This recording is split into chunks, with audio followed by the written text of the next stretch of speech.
Oh dear, reporting the news isn't easy, is it?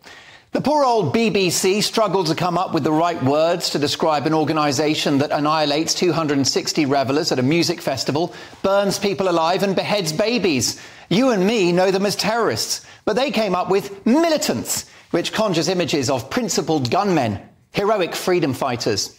In doing so, the BBC caused anger, upset and distress among the 300,000 Jewish people in this country who are British and who, last time I checked, also pay the licence fee. To make matters worse, our wonderful holier-than-thou state broadcaster, this global beacon of truth, decided it was Israel that bombed a Gaza hospital, tragically killing 300 people. The news that spread like wildfire globally, handing Hamas a propaganda coup and leading to an explosion in anti-Semitic hate and likely further Jewish casualties around the world. The only problem is that Israel did not blow up the hospital. That's awkward for the Beeb, isn't it? And you can put paid to the idea that the BBC is respected and trusted globally after a television sketch show in Israel this week had a lot of humour at the BBC's expense. Take a listen. Good evening from London. Here are some news from the war in Gaza.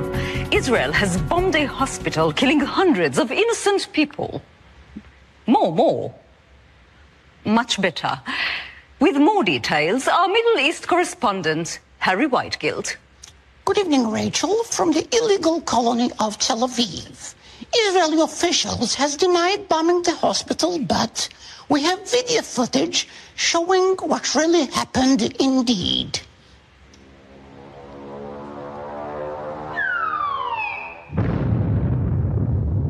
Absolutely shocking, Harry.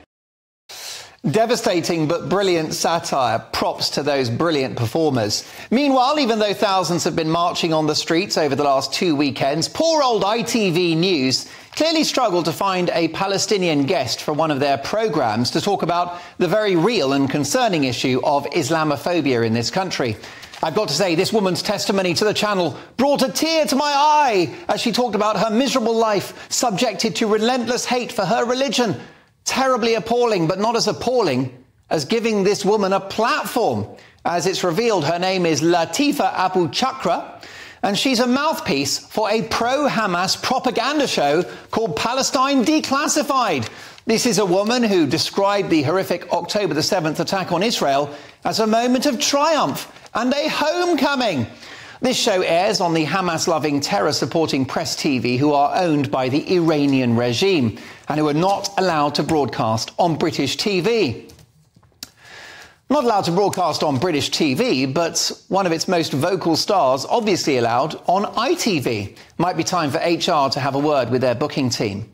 So you see, this news gathering is difficult, isn't it? It's so hard not to make clumsy mistakes or accidentally parrot narratives verbatim, perpetuate myths, prolong prejudice and get things wrong. So what are we to do if we can't trust what we're watching and what we're listening to? Pretty easy. Tune in to Mark Dolan tonight. The home of diverse opinion, the home of free speech, and wherever humanly possible, the home of the truth. And no guests grabbed off a propaganda terrorist-supporting TV channel on the internet. Unlike our rivals, Mark Dolan tonight delivers the balanced news that you can trust. Take my word for it.